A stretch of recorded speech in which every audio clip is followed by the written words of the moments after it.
We got a lot of big fights ahead of us, and we've got one hell of a fighter ready to take them on. Are we going to stand up? Are we going to fight? Are we going to vote? Are we going to win?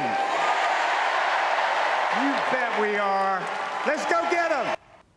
As North Carolina Governor Roy Cooper puts his support behind Kamala Harris in the presidential race, another battle at the polls is heating up, and it's for his current position as governor of the Tar Heel State. Democratic State Attorney General Josh Stein faces current Republican Lieutenant Governor Mark Robinson.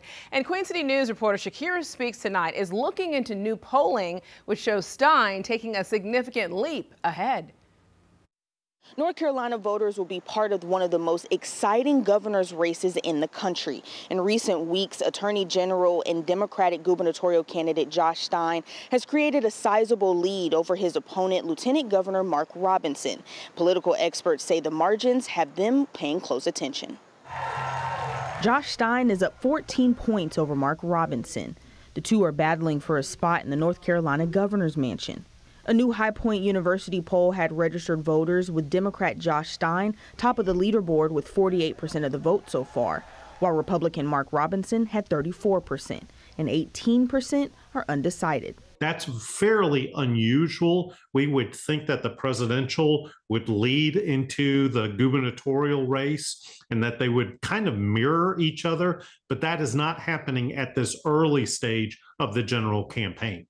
High Point University professor Martin Kiefer oversaw the survey poll.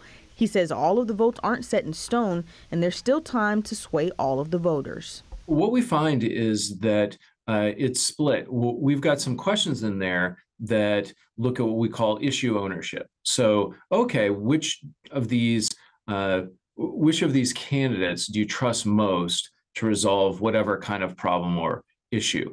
538, an election-based polling website, shows Stein's separation began at the beginning of August.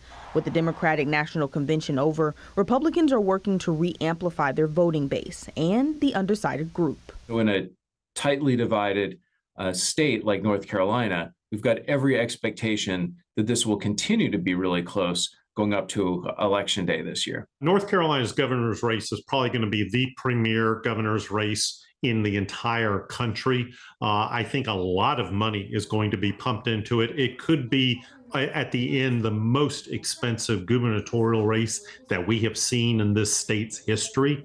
Bitzer says that North Carolina saw record turnout in 2020 with 75% of registered voters coming out to the polls.